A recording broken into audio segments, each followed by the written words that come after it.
And the question that we should all be asking ourselves, and in particular members of this audience, is are we ready?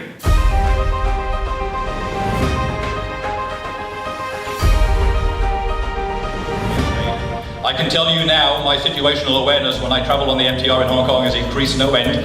I always stand in the carriage next to the fire extinguisher. I was actually quite keen to pull out one of their fire extinguishers to see if it works.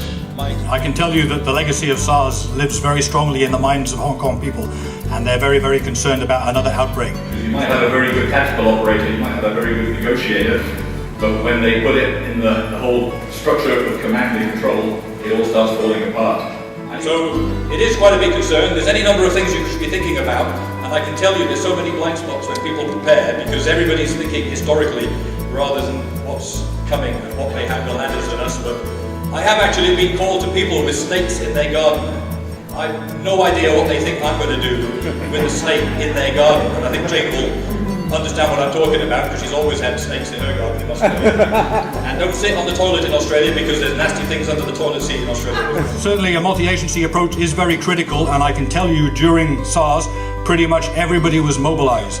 So you can see the threat on the horizon is quite significant for these kind of events, and if people decide public events are now where they want to concentrate their efforts in terms of public safety, this is going to be a big issue going forward. I really strongly believe that if you're going to be expecting to go into a crisis as a leader, you better have the necessary competence levels to be able to do that. And my personal view is there's a lot of complacency out there. And I saw this after the firebombing 2 weeks ago. I monitored it quite closely on the media. 5 days after the incident, no coverage at all. Everything gone.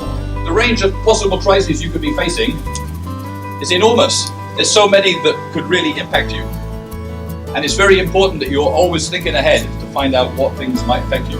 And the problem is, you've got the issue about security, which is what you're all interested in, but then you've got the corollary, which is convenience.